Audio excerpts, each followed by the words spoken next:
Alam nyo ba na may mga relihiyong Kristiyano ang hindi naniniwala sa Arka ni Noah bilang totoong pangyayari? Kahit pareho silang Kristiyano, iba-iba ang interpretasyon sa kwentong ito. Habang maraming simbahan ang pinaninindigan na literal na naganap ang malaking baha at ang pagsakay ni Noah ng lahat ng hayop sa arka, may mga denominasyon, teologo at iskolar na ang tingin sa kwentong ito ay higit na simboliko at espiritual kaysa historikal. Kabilang dito ang ilang Protestant denominations, liberal Christians, ilang Anglican at Episcopal groups, at maging ilang Katolikong iskolar na nagsasabing hindi kailangang paniwalaan ang kwento bilang factual history. Sa pananaw na ito, ang kwento ni Noah ay hindi itinuturing na eksaktong ulat ng isang global flood, kundi isang moral o espiritual na parabola na nagtuturo ng malalim na aral tungkol sa kasalanan, paghuhukom, awa at kaligtasan.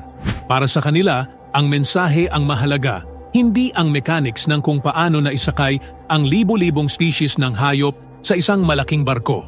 Mahalagang banggitin na ang flood narrative ay hindi natatangi sa Biblia. Mayroong mas naunang kwento ng baha tulad ng Mesopotamian Epic of Gilgamesh na halos pareho ang istruktura ng kwento. Para sa maraming iskolar, nagpapakita ito na marahil ay may pinagmulan itong kwento sa sinaunang memorya ng regional flood sa isang partikular na bahagi ng mundo at kalaunan naging relihiyosong kwento na nagkaroon ng espiritual na kahulugan. Mula sa pananaw ng agham, maraming dahilan kung bakit itinuturing na malabo ang literal na global flood. Una, ang Earth ay walang sapat na volume ng tubig upang malubog ang buong mundo, lalo na ang pinakamataas na bundok tulad ng Mount Everest. Kung totoong nangyari ito, kailangang may napakalaking pinagmulang tubig. At pagkatapos ng baha, kailangan din itong mapunta sa isang lugar. Ngunit walang katibayan na naganap ang ganoong siklo sa natural na sistema ng mundo. Pangalawa, kung naganap ang global flood, makikita sa geological layer sa buong planeta ang iisang uniform na sediment layer na dulot ng biglaang pagbaha. Ngunit ang geological record ay nagpapakita ng iba-ibang layers sa iba't ibang lugar, hindi isang sabay-sabay na global event.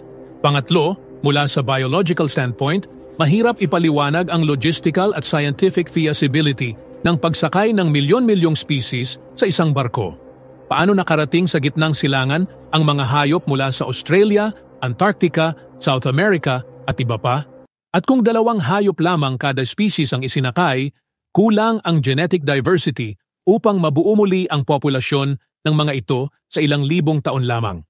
Sa huli, maraming modernong Kristiyano ang tumatanggap ng ideya na ang Arka ni Noah ay maaaring hindi literal na naganap, ngunit patuloy pa rin nilang pinahahalagahan ang espiritual na mensahe nito.